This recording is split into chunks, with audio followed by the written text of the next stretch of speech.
So, good morning. Ito ang ating lulutuin for today. It's Thursday morning. Yan, pusit. Pusit na tsatsambahin ko na naman, syempre. Ganun talaga. Yung kakaiba na namang luto niya. Ayan siya. Yan. Yan ang mga panghalo. And, ewan ko kung ano panghalo ko dito. Basta pusit siya na i-blanch ko muna yung puset bago ko. Di ba yung puset, pag masyadong luto, mahunat. Yung overcook siya. Kaya kailangan blanch muna din bago siya igisa. So, ganun yun. Daw. Chef talaga. Sige, luluto natin yan. So, ayan, kumukulo na ang ating tubig. So, iba-blanch daw natin unti ang ating pusit. Ayan, ganyan. Pusit na muntik pang matapon. Okay, ganun lang. Yan, gaganyan natin. Slight lang. Siguro para maluto-luto siya. Ganun ba yun? Hindi ko alam. Basta ganun ang sabi. I-blanch ang unti, then ahunin. Then, tsaka pa lang siya pwede igisa. Ganon. Para masaya. Sana naman napunta ang video ko Ayan, ganyan siya. So, hintay-hintay natin unti na kumulo ulit. Kasi syempre, lumabig siya nang lagyan natin ng pusit. Okay. Mamaya papakita ko sa inyo pag igisa ko na. So, ayun na ang pusit. Inahon na natin. Then, mag-i-start na tayo mag-gisa. So, eto na. Lalagay tayo ng mantika. Siyempre, gisa, mantika. Diba? Hawakan ko na lang ang aking cellphone. Pasensya na kung magulo. Magalaw. So, ayan siya. Naparami ko ba? Hindi naman siguro. Okay. Una daw, lagay natin ang ating luya na kinamay. Diba? Luya na kinamay. Konti lang. Diba?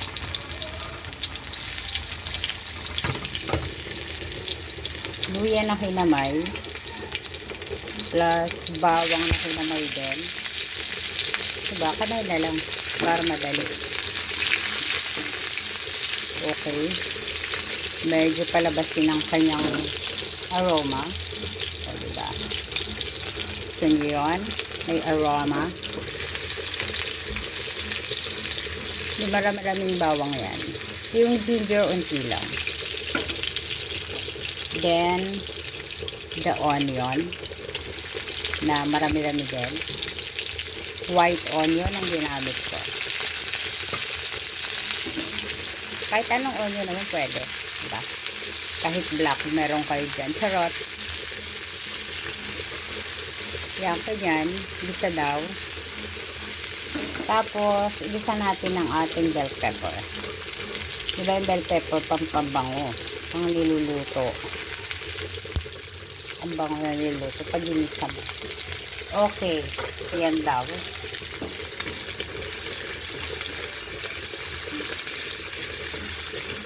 Isa muna natin ang unti.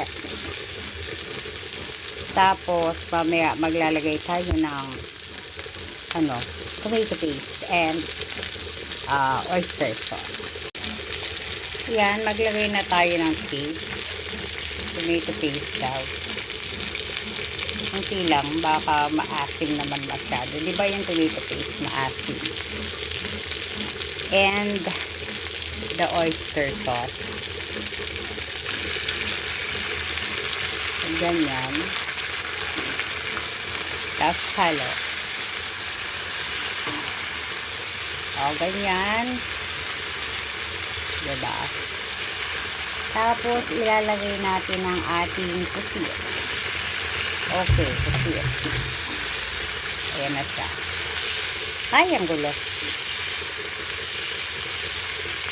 Ayan ang ating pusit. So, hintayin natin kung anong kalalabasan nito. So, ayan na. Ayan na siya. Oh, di ba ang ganda? Masarap din naman. Medyo maanghang. Naghalo-halo yung lasa. Matumis, maalat, maanghang, maasim. O, di ba? Ganon pala yon. So, ayan na siya. Unting-unting lalaluto na siya. Medyo pinapaano lang natin yung mga ingredients niya dyan para lumasa naman siya ng maayos, di ba?